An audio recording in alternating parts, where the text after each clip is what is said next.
สบายดีทุกคนวินจอยก็คือจะมารีวิวถ่ายคลิปแม่เฒ่าของจอยเฮ็ดแนวกินครั้งแรกเด้อก็คือช่วงนี้แม่เฒ่าของจอยบอกว่าจอยถ่ายคลิปให้แม่เฒ่าแน่ในแม่เฒ่าก็อยากออกกล่องคือจอยอยากเห็นอยากแม่เฒ่าก็อยากให้แนวกินให้จอยถ่ายคลิปโพสเผื่อแบบว่าคนในโซเชียลอยากเห็นแม่เฒ่าว่านั่นมื้อนี้จอยก็เลยว่าต้องมา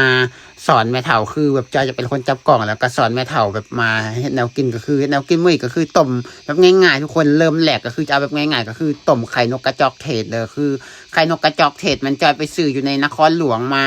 จอยซื้อมาในราคา3 หน่วย1 ล้านกีบหรือประมาณ 1,500 บาทตกอยู่กับประมาณหน่วยหนึ่งประมาณหน่วยหนึ่งมัน500 บาทเลยที่จอยซื้อมาทุกคนคือจอยเคยต้มหน่วยหนึ่งแล้วอยู่นครหลวงมันหนาวแล้วอันนี้มันเป็นหน่วยที่2คือให้แม่เฒ่าของจอยเป็นคนต้มเลยคือแบบว่าเราก็ถ่ายคลิปไปแม่เฒ่านำจอยถามแม่ค้าเขาว่าต้มจักชั่วโมงมันจังจะสุกเขาบอกว่าคันไวสุดกับ1 ชั่วโมงครึ่งถ้า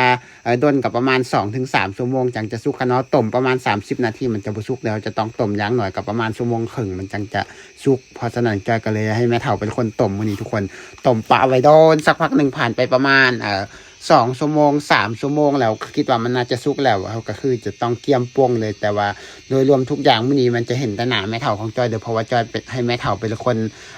เฮ็ดเด้อแล้วจอยเป็นคนถ่ายเพราะว่ามื้อนี้จอยมาในเฮือนและอีกอย่างก็เป็นครั้งแรกของแม่เฒ่าของจอยแม่เฒ่าของจอยก็บอกว่าตั้งแต่เกิดมาบ่เคยเห็นไข่อีหยังใหญ่ขนาดนี้คือแบบว่าคนในครอบครัวของจอยก็เป็นครั้งแรกหรอกที่เห็นจอยเองก็เป็นครั้งแรกแล้วจอยไปซื้อมานะเป็นครั้งแรกแต่ว่าอันที่เห็นนี่คือเห็นลายมือแล้วแต่ว่า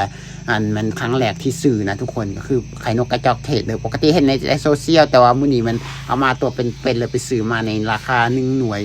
500 บาทหรือว่าประมาณ350,000 กีบจอยมาให้แม่เฒ่าเป็นคนต้มแล้วก็เฮ็ดกินเองนะทุกคนคือในเมื่อแม่เฒ่าบอกว่าอยากออกกล่องอยาก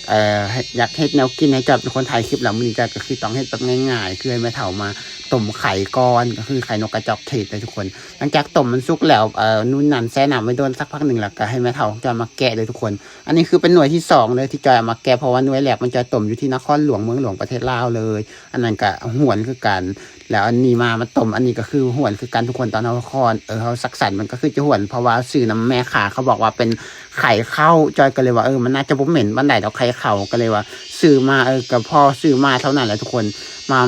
มาต้มแล้วหน่วยแรกกับโอเคอยู่บ่เหม็นบันไดแต่ว่ามาหน่วยที่2นี่คือเหม็นแห้งเหม็นโค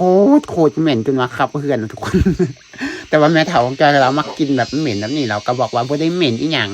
คนในครอบครัวจอยเขากินเหม็นได้อยู่แล้วเขามักกินนะแต่ว่าจอยบ่มักกินเหม็นนะทุกคนจอยก็เลยว่าเหม็นคักเลยคือจอยซื้อมาซื้อแต่ว่าจอยบ่กินครั้งแรกที่ซื้อมาแบบแต่แบบมีแต่ให้เขากินแบบนี้แหละแต่ว่าจอยบ่กินเพราะว่ามันเหม็นแต่ว่ามีครั้งที่2ครั้งที่3ถ้าจอยเห็นจอยก็น่าจะซื้อใหม่แต่ว่าซื้อในแบบไข่ดีไข่แบบบนยังเป็นยังบ่แม่นไข่ขาวแบบนี้นะเผื่อไม่ให้แนวกินอันนี้มันหนาวแล้วแบบนี้ก็เลยแบบบ่แซ่บแต่ว่าสำหรับคลิปตัวนี้ก็จะขอจบสำนี้เด้อทุกคน